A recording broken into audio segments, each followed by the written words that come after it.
Dear students, good morning.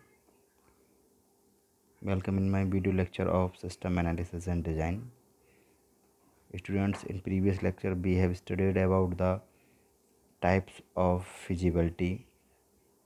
We have studied about economic feasibility, technical feasibility, operational feasibility, behavioral feasibility, schedule feasibility and social feasibility. Students, इन 6 फिजिबिलिटीज़ के बारे में हमने देखा था.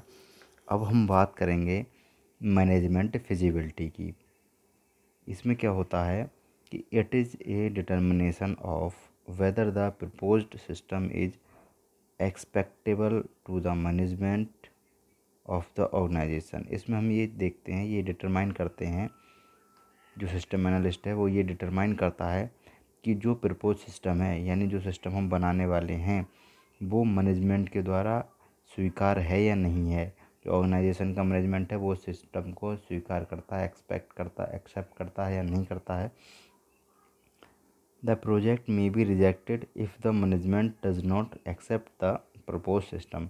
वो project reject भी हो सकता है अगर जो मैनेजमेंट है ऑर्गेनाइजेशन का उसने उसको एक्सेप्ट नहीं किया तो. ठीक है, तो ये होता है हमारा मैनेजमेंट फिजिबिलिटी.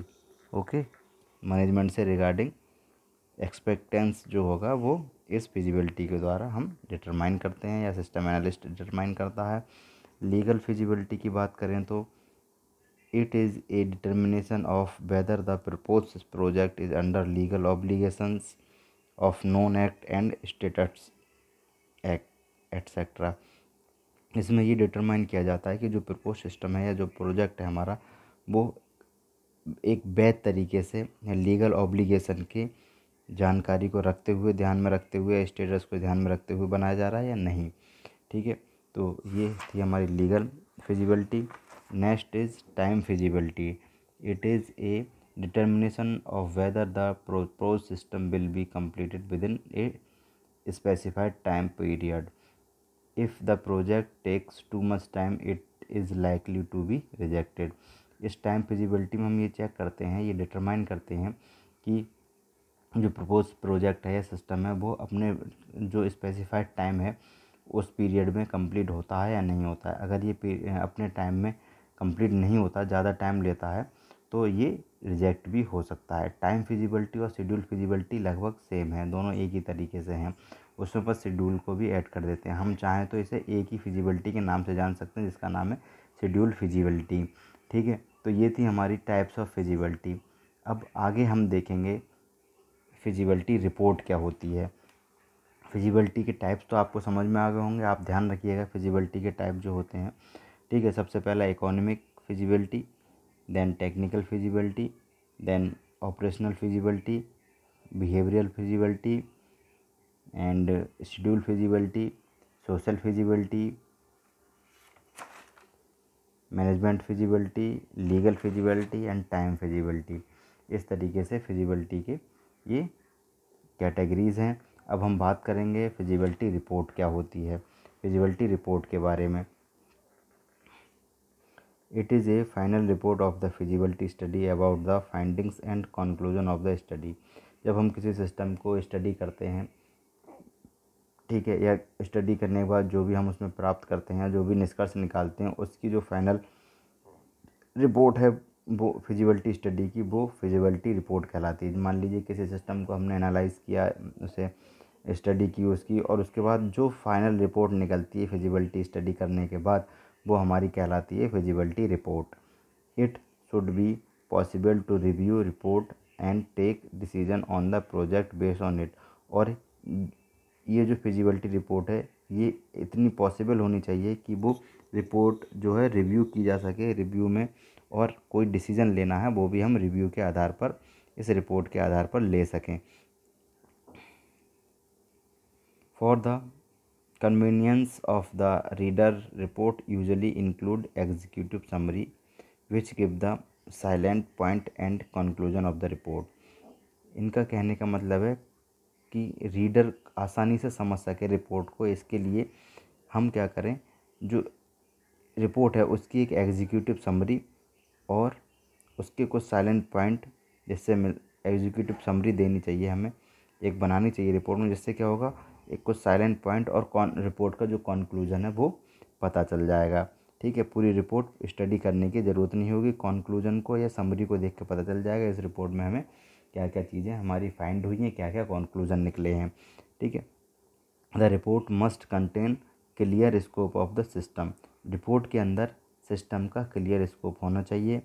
ठीक है, it should give the description of the both existing system and propose system. और इस रिपोर्ट के अंदर जो सिस्टम एग्जिस्टिंग सिस्टम है उसका भी और प्रपोज सिस्टम है दोनों का डिस्क्रिप्शन होना चाहिए, दोनों का वर्णन होना चाहिए।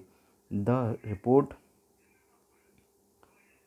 may also contain the method used in study and the person contacted and other similar thing। जो रिपोर्ट है वो क्या करे, स्टडी के मेथड को कंटेन करना चाहिए और जो पर्सन इसमें कंटेक्टेड है उसको भी इसमें इन्वॉल्व होना चाहिए और अदर सिमिलर। और इसके अलावा और भी चीज़ें रिपोर्ट्स में हमारी होनी चाहिए। जब हम एक रिपोर्ट्स को तैयार करें तो क्या क्या चीज़ें हमारी उस रिपोर्ट्स में होनी चाहिए वो हम नीचे कुछ पॉइंट्स हैं उनके अकॉर्डिंग हम देखेंगे क्या क्या चीज़ें सिमिलर थिंग्स हैं उन वो होनी चाहिए इंक्लूड हमारी रिपोर्ट में। तो आप समझ गए होंगे कि रिपोर्ट क्या होता है। रिपोर्ट बेसिकली जब हम किसी भी सिस्टम की, चाहे वो एग्जिस्टिंग सिस्टम हो या न्यू सिस्टम हो, जब हम उसकी फिजिबिलिटी स्टडी करते हैं। फिजिबिलिटी स्टडी आपने पढ़ाई पिछले लेक्चर में भी पढ़ा, टाइप्स किस तरह से, इकोनॉमिक अगर स्टडी करें उसकी टेक्निकल स्टडी करें, ऑपरेशनल स्टडी करें, सोशल स्टडी करें, मैनेजमेंट स्टडी करने के बाद जो रिपोर्ट तैयार होती है, फिजिबिलिटी स्टडी के बाद जो रिपोर्ट तैयार होती है फाइनल रिपोर्ट, वो हमारी फिजिबिलिटी रिपोर्ट कहलाती है। और इसमें हमें ये ध्यान रखना चाहिए कि रिपोर्ट हमारी इतनी कन्वीनियंस हो, इतनी जो भी इसे पढ़े कि वो आसानी से समझ सके। इसमें एग्जीक्यूटिव समरी इंक्लूड होनी चाहिए जिसमें ये पता चल जाए कि इसके साइलेंट पॉइंट क्या है या रिपोर्ट का कंक्लूजन क्या है। ठीक है, रिपोर्ट के अंदर जो भी है सिस्टम है उसका स्कोप होना चाहिए, क्लियरली डिस्क्रिप्टिव रिपोर्ट हमारी होनी चाहिए।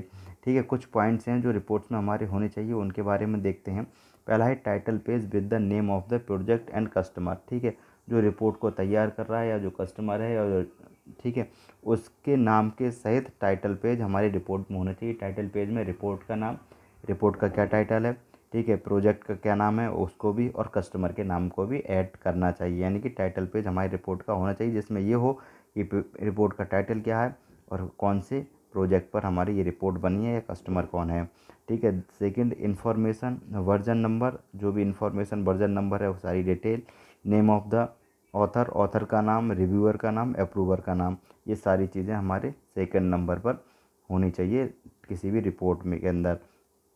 देन टेबल ऑफ कंटेंट, यानी कि जो भी कंटेंट हमारी रिपोर्ट के अंदर है उसकी एक टेबल, ठीक है, जिसे हम पता कर सकें कौन कौन से कंटेंट इस रिपोर्ट में यूज किए गए हैं और कौन सा कंटेंट किस नंबर पेज पर है। तो एक टेबल होनी चाहिए कंटेंट्स की हमारे रिपोर्ट के अंदर। Scope and system boundary, system जो भी हमारा है चाहे एग्जिस्टिंग सिस्टम हो चाहे न्यू सिस्टम हो तो इसकी स्कोप और उसकी बाउंड्रीज़ को भी डिफाइन करना चाहिए रिपोर्ट के अंदर या इंक्लूड करना चाहिए। Problem statement along with the current system, description of how the propose system will solve the problem. और प्रॉब्लम स्टेटमेंट होना चाहिए जिसमें ये शो करे कि जो करंट सिस्टम है उसका वर्णन कि वो कैसे हमारे प्रपोज सिस्टम की प्रॉब्लम को सॉल्व कर सकता है या करता है, ये सारी चीज़ें उसमें होनी चाहिए। देन एग्जीक्यूटिव समरी, और एक एग्जीक्यूटिव समरी होनी चाहिए। मैंने पूरे ऊपर भी बताया था आपको डिटेल में कि एग्जीक्यूटिव समरी का काम होता है, ये क्या करता है, रिपोर्ट के जो साइलेंट फीचर हैं और जो कंक्लूजन है रिपोर्ट का वो इसमें आता है एग्जीक्यूटिव समरी में, जिससे ये पता चल जाता है जो भी रीडर होता है उसे कि इस रिपोर्ट का कंक्लूजन क्या निकला, निष्कर्ष क्या निकला। ठीक है,